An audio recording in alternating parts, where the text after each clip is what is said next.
Scarborough south West টরন্টোর পূর্ব প্রান্তের একটি গুরুত্বপূর্ণ এবং বহু সাংস্কৃতিক রাইডিং, আবার অন্টারিওর রাজনীতির কেন্দ্রবিন্দুতে।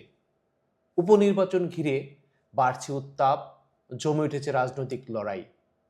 এনডিপি ও লিবারেল পার্টি তাদের প্রার্থী ঘোষণা করলেও এখন সবার নজর প্রোগ্রেসিভ কনজারভেটিভ পার্টির দিকে।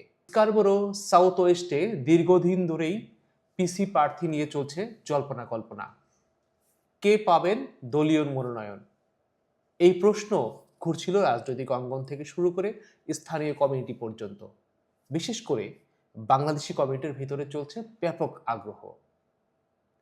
এই আসনের পিসি মনোনয়ন প্রত্যাশী হিসাবে আলোচনায় উঠে এসেছে দুই বাংলাদেশি পরিচিত বংশোদ্ভূত মুখ, ডাক্তার এস এম নুরুল্লাহ তরুণ এবং সিপিএ মোর্শেদ নিজাম। এর মধ্যে সম্ভাব্য হেভিওয়েট প্রার্থী গ্যারি ক্রফোর্ড প্রতিদ্বন্দ্বিতা থেকে সরে দাঁড়ালে পাল্টে যায় পুরো সমীকরণ।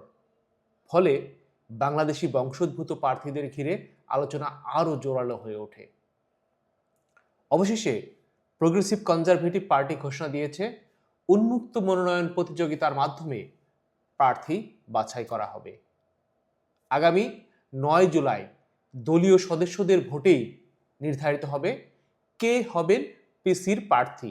এই প্রতিযোগিতায় এগিয়ে থাকা ডক্টর নুরুল্লাহ তরুণ একজন চিকিৎসক, স্বাস্থ্যসেবা উদ্যোক্তা এবং অভিজ্ঞ রাজনৈতিক মুখ। 2025 সালে ফেডারেল নির্বাচনে তিনি কনজারভেটিভের প্রার্থী হিসাবে উল্লেখযোগ্য ভোট পেয়েছিলেন। বর্তমানে তিনি স্কারবোরো জিটিএ এলাকার ফ্যামিলি চিকিৎসক হিসাবে সেবা দিচ্ছেন। তার প্রতিষ্ঠিত স্বাস্থ্য নেটওয়ার্কে প্রতিদিন শত শত রোগী চিকিৎসা নিচ্ছেন। অন্যদিকে মোর্শেদ নিজাম একজন চার্টার্ড প্রফেশনাল অ্যাকাউন্টেন্ট, ব্যবসায়ী এবং কমিউনিটি সংগঠক। দীর্ঘদিনের অভিজ্ঞতায় তিনি ছোট ব্যবসায়ী ও মধ্যবিত্ত অভিবাসীদের বাস্তব সমস্যার সঙ্গে ঘনিষ্ঠভাবে যুক্ত। কমিউনিটির বিভিন্ন পর্যায়ে তার সক্রিয় ভূমিকা, যেমন স্কুল, ব্যবসায়ী সংগঠন এবং সাংস্কৃতিক উদ্যোগ, তাকে একটি শক্ত অবস্থানে নিয়ে এসেছে।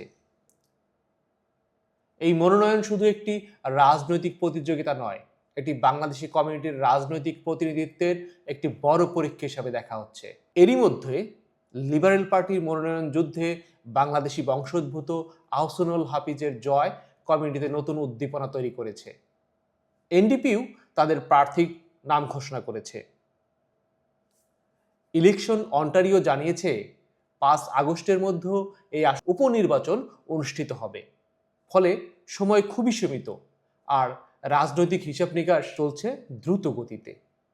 সব মিলিয়ে স্কারবোরো সাউথ ওয়েস্টের পিসির এই মনোনয়ন লড়াই এখন শুধু দলীয় সিদ্ধান্ত নয়, এটি হয়ে উঠেছে কমিউনিটির প্রতিনিধিত্ব, অভিজ্ঞতা ও নেতৃত্বের এক গুরুত্বপূর্ণ পরীক্ষা।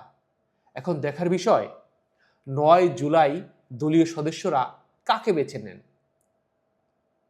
এখন নজর 9 জুলাইয়ের দিকে, যেদিন নির্ধারিত হবে পিসির প্রার্থী আর স্পষ্ট হবে এই গুরুত্বপূর্ণ আসনের নির্বাচনী সমীকরণ।